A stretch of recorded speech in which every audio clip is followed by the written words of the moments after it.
Hola, muy buenas, ¿qué tal? ¿Cómo estáis? Bueno, vamos a ir ya con el último vídeo de Nietzsche, ¿de acuerdo?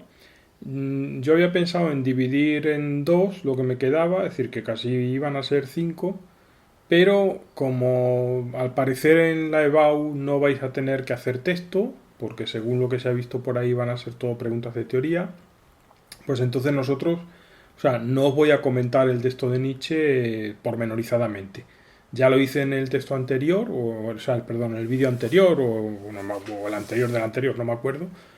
Y ahí os lo expliqué un poco por encima y con eso es suficiente si no os van a preguntar en la EBAU por él, porque nosotros tampoco en clase vamos a poder comentarlo, además es un texto especialmente raro, entonces pues ya está, ¿vale?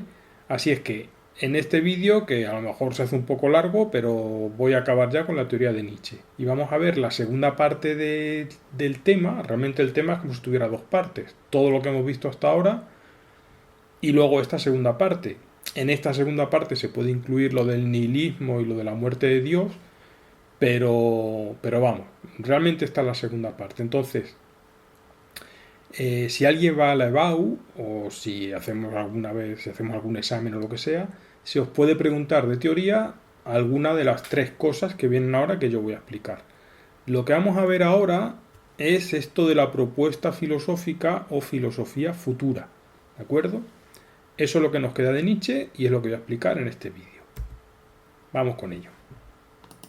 A ver. Ay, a ver si quiere funcionar esto. A ver. Esto es lo de la filosofía futura o propuesta filosófica, ¿vale? Son, o hay que explicar, las tres grandes intuiciones del pensamiento nietzscheano. ¿Qué son esas intuiciones? ¿Qué son estas tres cosas? Que son a la vez como las tres partes teóricas del tema. Pues es esto, mirad, el superhombre, la voluntad de poder y el eterno retorno. Estas tres nociones, estos tres conceptos, estas tres, como queráis llamarlo, estos tres temitas, son estas tres grandes intuiciones. ¿Por qué se llaman intuiciones? Porque nosotros cuando hemos visto a otros filósofos y hablamos de lo que piensan, pues simplemente decimos sus ideas, sus opiniones, sus pensamientos, su lo que sea. Porque estos son intuiciones. Pues son intuiciones porque son planteamientos que hace Nietzsche y que él desarrolla en sus libros más o menos con más detalle, con ejemplos, con metáforas de esa forma tan peculiar suya que tiene de escribir, que ya os conté. Entonces, él las desarrolla, pero claro, son intuiciones, no son ideas claras, sistemáticas sobre... O sea, no son conceptos que él explica de pe a pa, sino que son intuiciones, repito, que él tiene sobre cómo debe ser el ser humano, sobre cómo debe ser la moral, sobre cómo debemos entender la realidad, en esa época futura que él dice que tiene que venir después de la muerte de Dios. Es decir, en ese futuro en el cual tienen que cambiar los valores, todo tiene que ser distinto y el ser humano tiene que afrontar una nueva vida después de haber abandonado el nihilismo. ¿Vale? Eso, que es con lo que acabé el vídeo anterior más o menos, pues ese futuro que le espera a la humanidad y que tiene que ser distinto de lo anterior, porque la civilización es como si ya estuviera, ya lo he explicado, ¿no? En los otros vídeos, es como si estuviera muerta, como si estuviera acabada, él lo llama decadente, ¿no? Es una civilización decadente que ya no aguanta, pues ese futuro hay que plantearlo atendiendo a estas tres nociones o estas tres ideas, que repito, que son ideas vais a ver que son más que abstractas, son casi como poéticas. Entonces es muy difícil saber qué es lo que realmente tenía Nietzsche en su cabeza. Porque bueno, realmente él lo que tenía es que tampoco era algo limitado, o sea, algo terminado, sino que era algo así como eso, como metáforas, intuiciones, ¿de acuerdo? Pero son cosas muy interesantes y muy atractivas. Entonces, estáos atentos, hacer lo posible por pillar bien los apuntes. De todas maneras, en este caso, como son cosas muy especiales, os voy a adjuntar en el Classroom o en el correo, os voy a adjuntar unos apuntes que yo tengo por ahí que me los dio una chica un año, porque yo esto siempre lo tengo que explicar deprisa y corriendo el último día de clase prácticamente, porque casi siempre era o es casi el final del temario. Entonces, Bueno, pues esta chica cogió los apuntes, los cogió bien y aunque es muy resumido, yo voy a decir más de lo que viene en esos apuntes, pero lo tenéis por escrito de una forma yo creo bastante clara y os puede servir para ayudaros pues, para... De hecho, si fuerais como hay que ser, yo que vosotros primero le daba al pause, me leía eso, que se tardan 3 minutos porque es un folio o dos, y luego me escuchaba, porque así os va a ser bastante más sencillo seguirme, ¿vale? Bueno, pues venga, vamos a empezar ya con las tres intuiciones. La primera es el superhombre. A ver, ¿qué es esto del superhombre? Pues esto es una expresión traducida del alemán que no es una traducción, o sea, no es que la traducción esté mal, pero con el paso del tiempo es como que se ha estropeado la traducción. ¿Por qué? Porque nosotros escuchamos superhombre y ¿en qué pensamos? Pues pensamos en Superman, en superhéroes, en seres especiales, en alguien que se cree mejor que los demás, en alguien que tiene superpoderes. Y no es eso de lo que habla Nietzsche. Nietzsche con superhombre lo que quiere decir es algo, algo así como más allá de lo humano, ¿vale? Un ser suprahumano, que esté por encima de lo que hasta ahora ha sido la humanidad.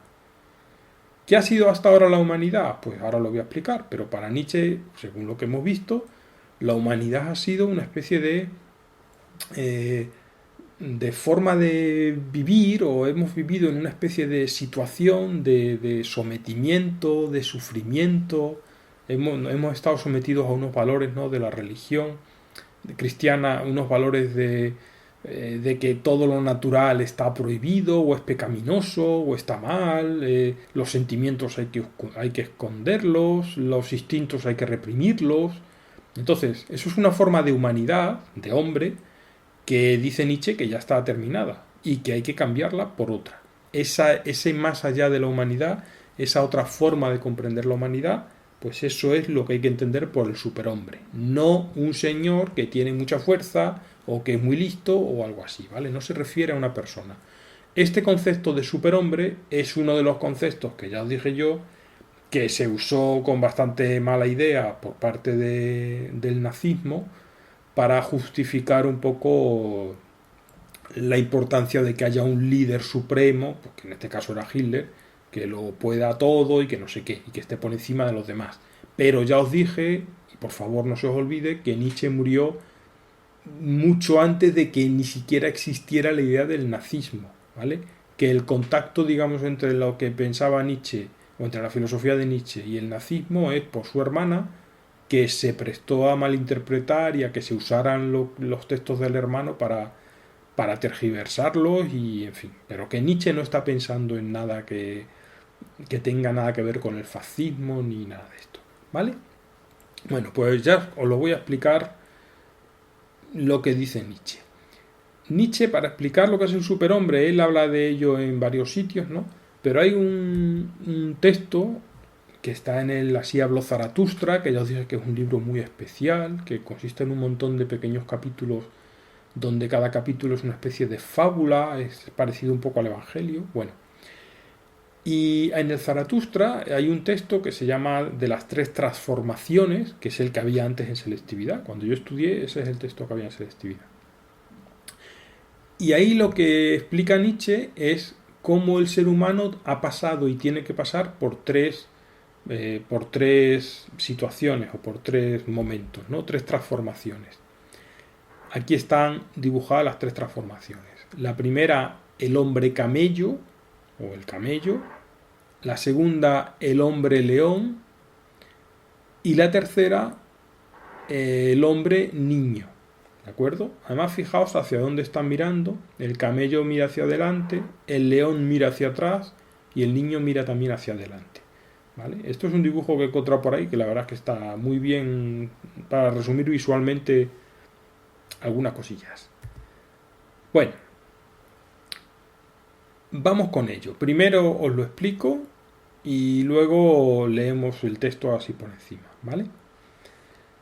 Mirad, dice, la primera transformación es la transformación del hombre camello. Entonces, ¿cómo es el hombre camello? ¿A qué se refiere Nietzsche con lo de el hombre camello?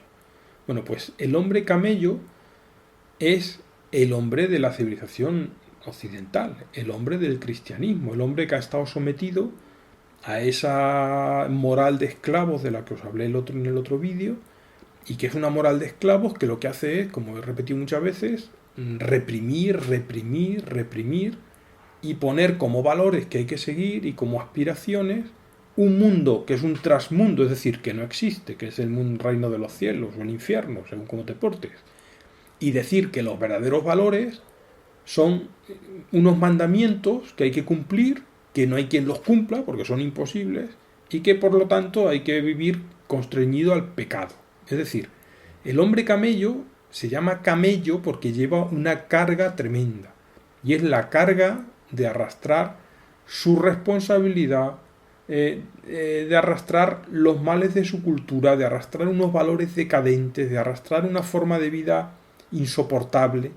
Entonces, es un ser, el ser humano de Occidente, eso es el hombre camello, ¿no?, de la tradición occidental, un hombre que va hacia adelante arrastrando una carga, pero que es una carga que cada vez es más insoportable y que al final ni él mismo comprende en qué consiste. Leemos un poquito por encima aquí el texto. Dice, hay muchas cosas pesadas para el espíritu fuerte de carga en el que habita la veneración. Su fortaleza demanda cosas pesadas, e incluso la más pesada de todas. ¿Qué es pesado? ¿Qué es lo pesado? Así pregunta el espíritu de carga, y se arrodilla igual que el camello y quiere que lo carguen bien. Hago una pausa. Esto del espíritu de carga, o sea, esto de espíritu fuerte, ¿a qué se refiere? Pues se refiere a la persona religiosa, ¿vale?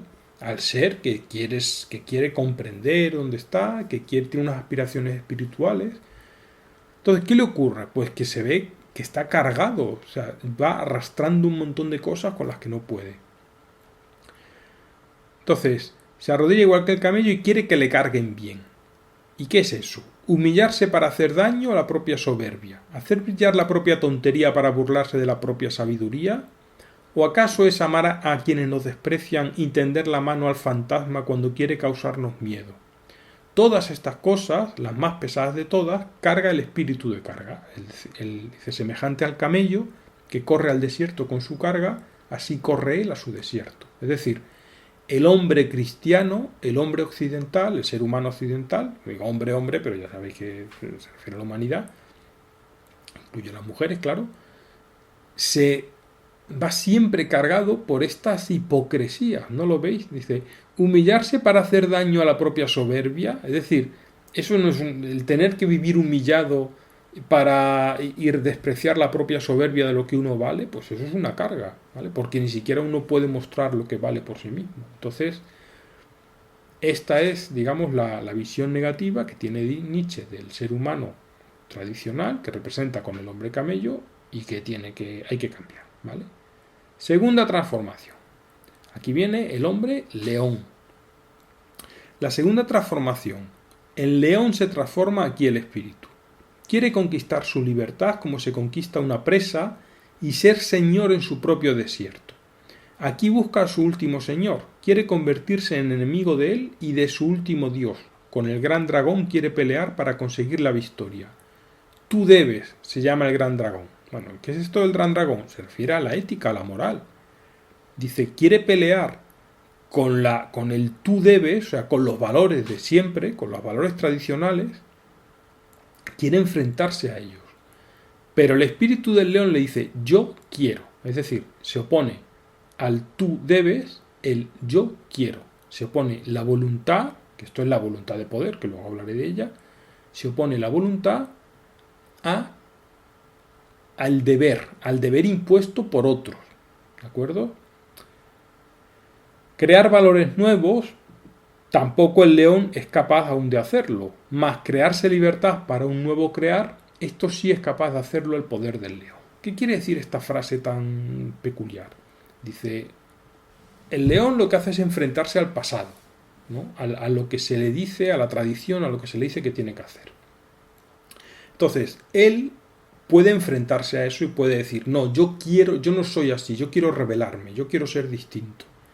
Pero lo que él no es capaz de hacer es crear una nueva forma de afrontar la realidad o unos nuevos valores. ¿Por qué no es capaz de afrontar esos nuevos valores? Pues porque él todavía es parte del pasado.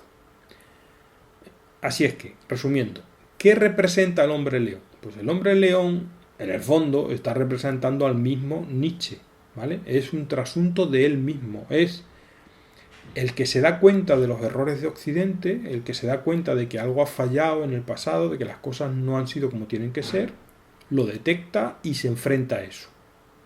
Así es que el hombre león, repito, representa al mismo Nietzsche y es de alguna manera el eje o el que propicia el abandono de lo anterior, de esa humanidad pesada, cargada, que sufre, etcétera, para pasar hacia una humanidad futura que sea distinta.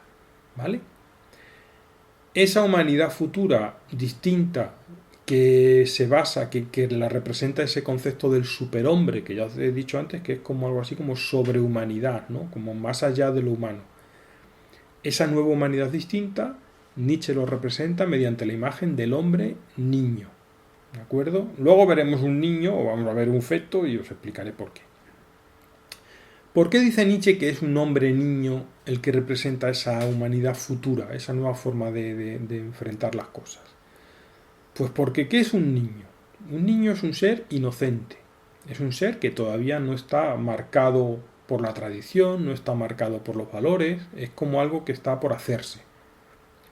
Así es que Nietzsche dice que para empezar a crear y a recrear una nueva humanidad, hay que hacerlo desde la inocencia, es decir, desde el vacío de lo anterior, porque solamente así se pueden crear nuevos valores, ¿vale? Vamos a leer el texto y veréis cómo lo dice. Dice, pero decidme, hermanos míos, ¿qué es capaz de hacer el niño que ni siquiera el león ha podido hacer? Es decir, va más allá del león. ¿Por qué el león rapaz tiene que convertirse todavía en niño? Inocencia es el niño y olvido, fijaos el concepto de olvido, un nuevo comienzo, un juego, una rueda que se mueve por sí misma, un primer movimiento, un santo decir sí. Esto de santo decir sí, vosotros no vamos a entrar a explicar esto, ¿vale? Sí, hermanos míos, para el juego de crear se precisa un santo decir sí. El espíritu quiere ahora su voluntad, el retirado del mundo conquista ahora su mundo. Es decir, la nueva humanidad requiere la afirmación, la capacidad de crear nuevos valores y vivir en ellos. Y ya no dedicarse a criticar lo anterior, sino a construir. Esa voluntad de construir, esa forma de empezar de nuevo, pues eso es lo que cree Nietzsche que es necesario y eso representa el hombre niño. Entonces, el hombre niño realmente es el auténtico superhombre.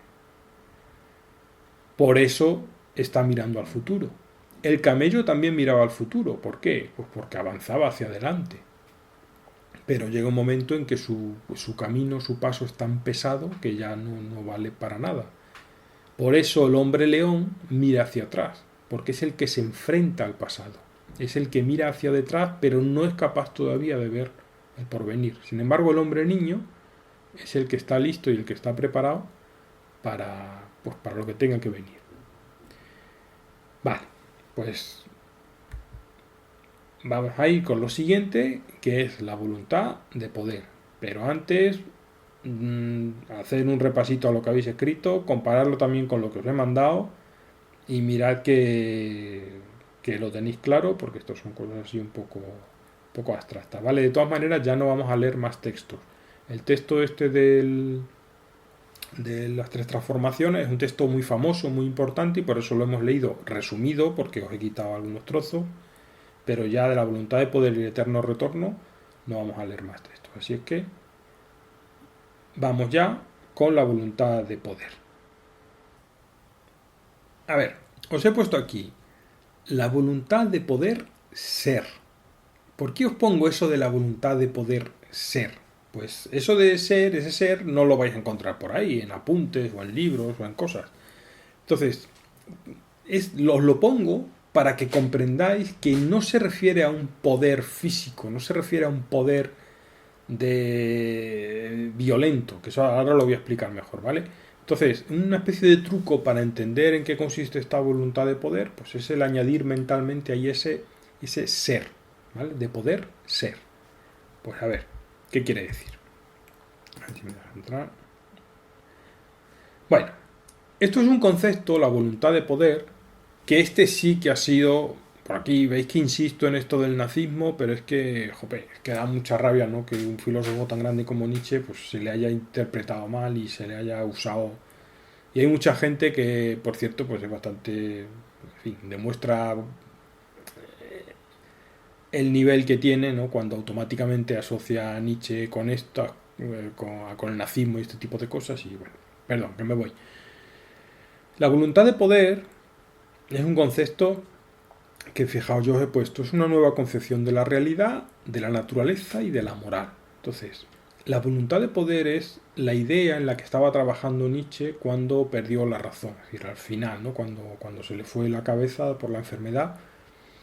Y es un concepto que es como que lo aglutina todo. Es algo así como una nueva forma de entender toda la realidad, de afrontar toda la realidad que incluye a lo otro, a lo del superhombre y a lo del eterno retorno que voy a explicar después.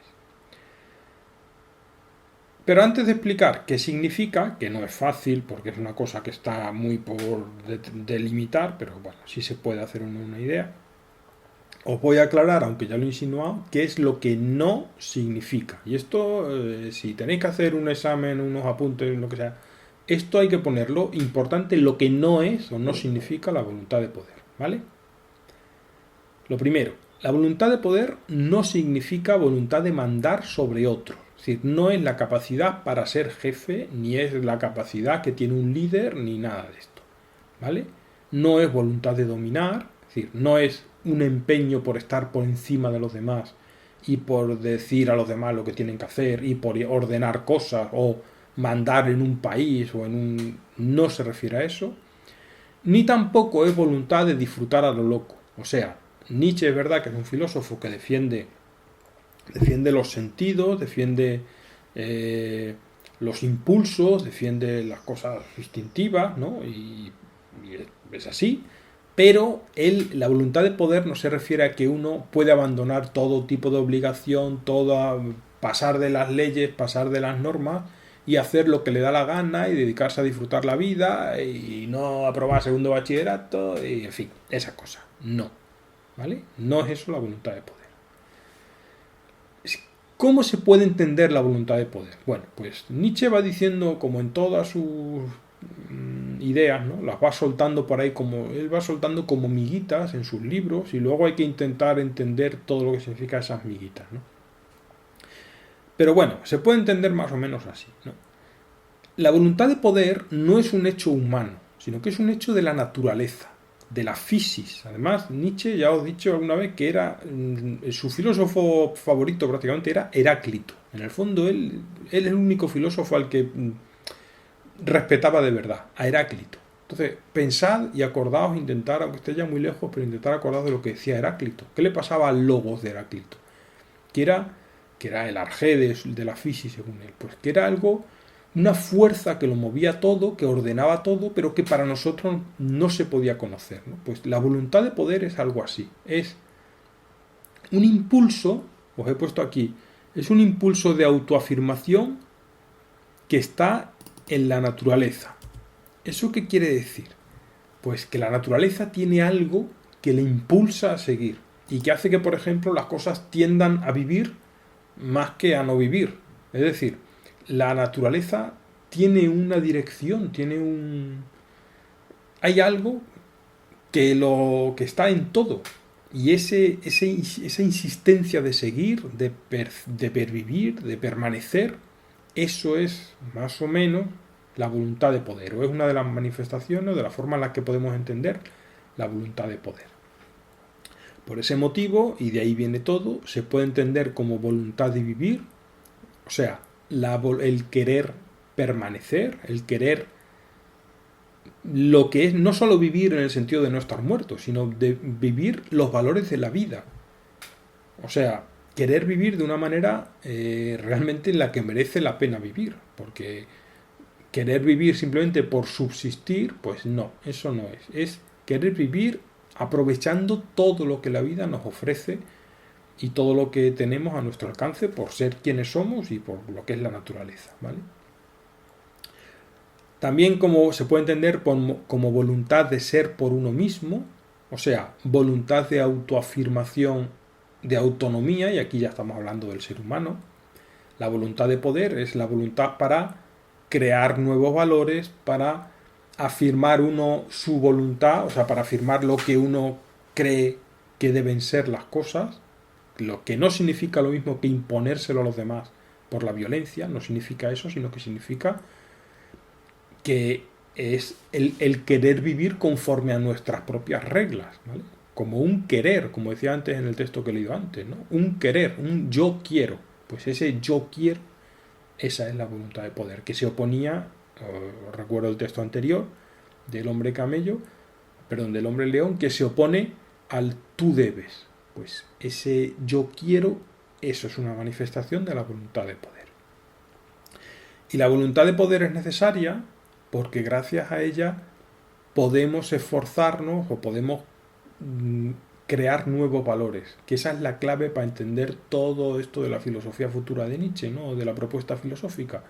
Una nueva realidad necesita unos nuevos valores, y esos nuevos valores no se pueden crear sobre lo anterior, sino que se deben crear en unas circunstancias especiales. Esas circunstancias, en el fondo, son estas cosas que estoy explicando.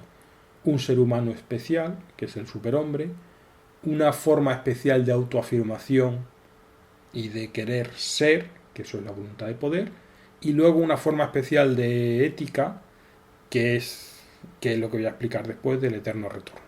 ¿Vale?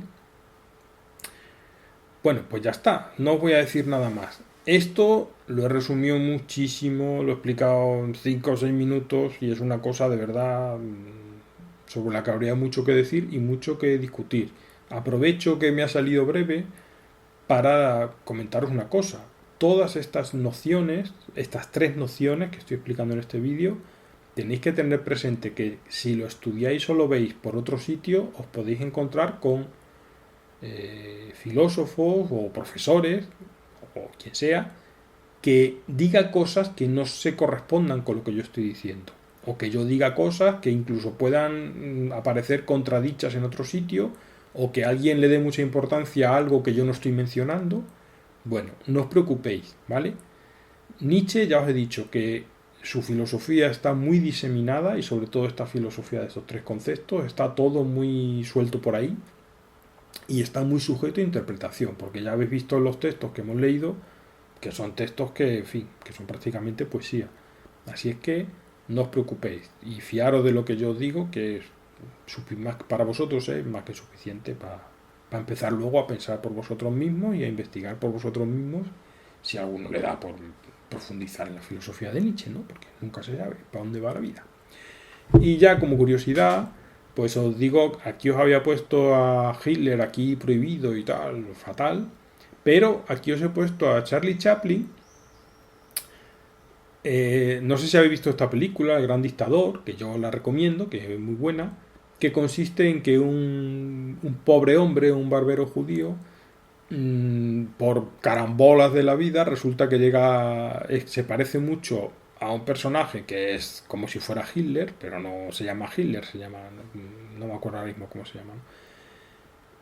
Y este personaje le confunden con él, y entonces llega al poder y al final da un discurso y tal. Entonces, este hombre y Chaplin, el mismo director, sí que representan esta forma de alguien que se esfuerza en ser mejor. Más que el personaje, el mismo Chaplin, el director. Porque si investigáis un poco, era una persona que lo quería hacer todo, que era súper trabajador, súper capaz, que salió de la miseria más absoluta y se convirtió en el hombre más famoso del mundo durante muchísimos años, ¿vale?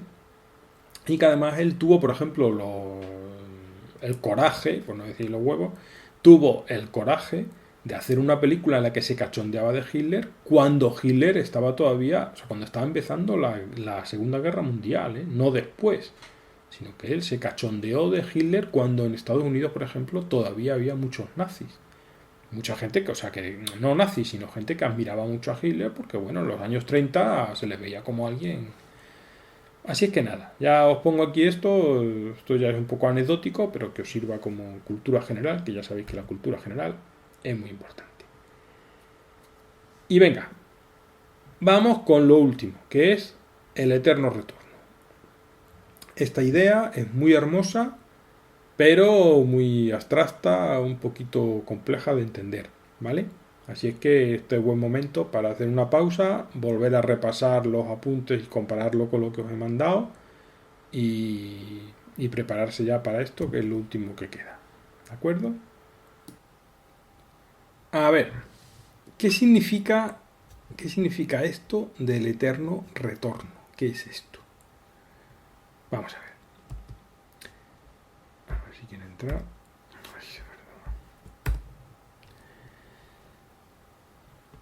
Os he puesto aquí. Es una nueva concepción del tiempo y de la moralidad. O de la ética, ¿vale? Lo podéis decir como queráis. A ver. Vamos a leer primero un texto. Nietzsche hay varios textos donde explica o habla de lo que es el eterno retorno. Vamos a leer este, que es una especie de mención así muy concreta, ¿no? Un texto como muy concreto. Está sacado del Así habló Zaratustra y en él pues está hablando Zaratustra, ¿vale? Zaratustra es el personaje principal de este libro y es un trasunto de Zoroastro, que era un dios, ¿no? de la religión, bueno, el zoroastrismo, que era un culto que había antes de Cristo, un culto persa, si no me confundo. Y bueno, a lo que voy es a que es algo así como una especie, o sea, el libro imita un poco al Evangelio y imita un poco a Jesucristo, que va en el Evangelio, ya sabéis, pues diciendo parábolas, contando historietas, diciendo lo que él piensa. Bueno, pues vamos con, una vez que os he dicho quién es Zaratustra, que también tenéis que saberlo, forma parte un poco de esto, vamos con el texto. Venga. Dice, bien sabemos lo que enseñas, dice a Zaratustra, que todas las cosas retornan eternamente y nosotros junto a ellas, y que hemos existido ya eternas veces y todas las cosas junto a nosotros. Enseñas que existe un gran año del devenir, un monstruo de gran año que, cual reloj de arena, tiene que invertirse siempre de nuevo, los relojes que se dan la vuelta cuando acaba la arena y se le da la vuelta para que empiece, para que transcurra y se consuma de nuevo. De suerte que todos estos años son idénticos en lo más grande y también en lo más insignificante. Bueno, ¿qué quiere decir esto? A ver. ¿Es que Nietzsche piensa que el universo es circular y todo va a volver a pasar otra vez? Porque piensa eso, porque es aficionado a la física y entonces pues él está de acuerdo con esa teoría cosmológica. No. Nietzsche no cree que todo vaya a volver a pasar, ni que vais a tener que hacer otra vez segundo de bachillerato en un mundo futuro. Él no está hablando en lo literal, o sea, él no está hablando de lo que va a suceder en la realidad. Mira, ya se me ha descargado la película. Bien. Él de lo que está hablando es de que tenemos que aprender a volver a concebir el tiempo de forma circular. Y aquí estaros al loro, porque os voy a explicar una cosa que ya he explicado en algún momento, pero que es importante para entender esto. En la antigua Grecia, antes del cristianismo, el tiempo se explicaba de forma circular. Es decir, voy a ver si puedo dibujar aquí un circulito. Circular. Mientras que en la época del cristianismo el tiempo es lineal. ¿Esto qué supone? Pues esto supone que en la antigüedad se entendía que la naturaleza formaba, se desarrollaba en forma de ciclos. Y cuando uno entendía el tiempo, lo entendía como la cantidad de ciclos en las que va a volver a ocurrir lo que sea o en lo que algo hace que ocurrió. Hace 3 veranos, por ejemplo, hace 4 lunas. Los veranos y las lunas son cosas que suceden una y otra vez, ¿vale? Cuando expliqué al principio de curso lo de la G y la fisis, pues expliqué esto. ¿Qué ocurrió con esa forma de entender el tiempo? De entender que las cosas siempre vuelven no a repetirse, sino que están insertas en ese ciclo y en esa historia.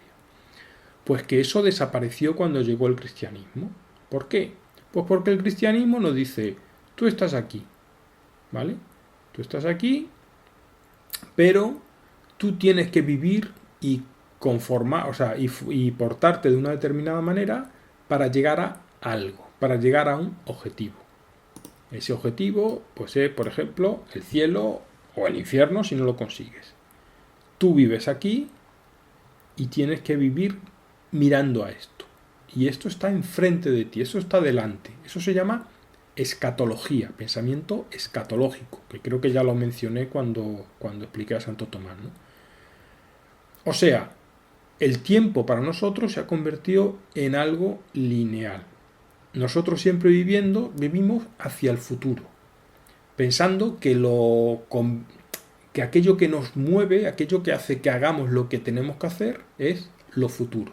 Entonces, ¿para qué somos buenos? Pues para que no nos castiguen. ¿Para qué cumplimos con nuestro deber? Pues para no ser pecadores.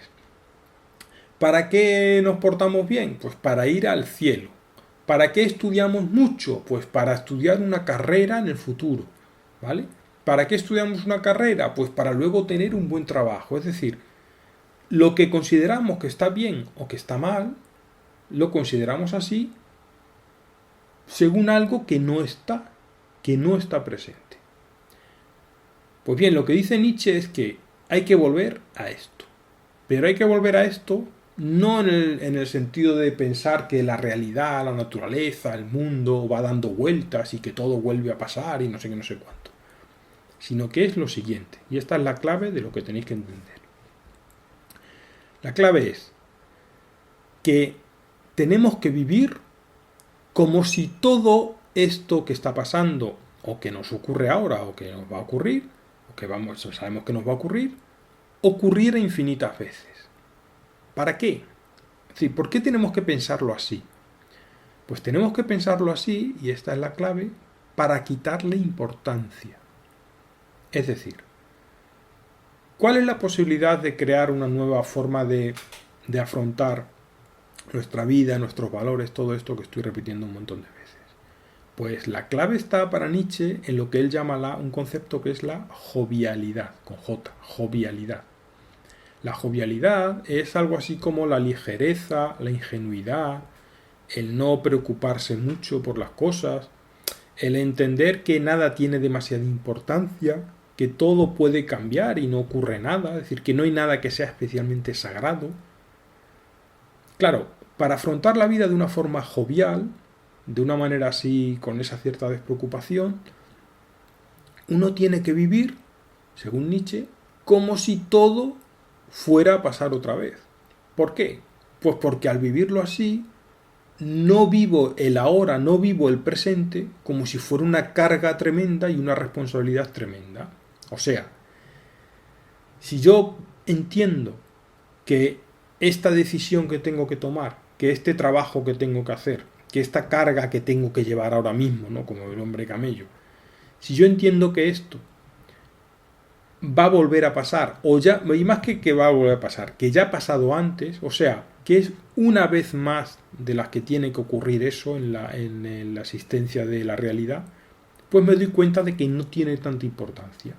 Y que por tanto, yo no soy una especie de súper responsable de lo que hago, sino que esa responsabilidad se diluye en el eterno retorno de lo mismo, es decir, en el infinito acontecer de las cosas, donde yo mismo, todos nos diluimos, porque no somos importantes, somos contingentes. Por lo tanto, el eterno retorno es una noción que nos ayuda a comprender, que nos ayuda a entender que no somos tan importantes. Y precisamente por no ser importantes, somos importantes. ¿Por qué?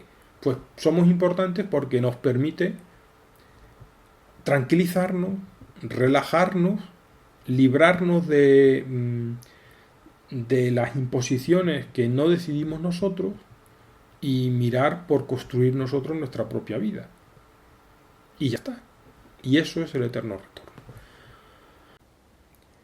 Os he puesto aquí esta fotografía, ¿no? Que es el último fotograma final de una película que es 2001, Una Odisea en el Espacio, de Stanley Kubrick, y que es una película un poco peculiar, muy especial, pero que deberíais ver porque es cultura general y está muy bien. Y cuando la empezáis a ver, seguro que os suena, en cuanto veáis las imágenes, porque seguro que habéis visto imágenes por ahí.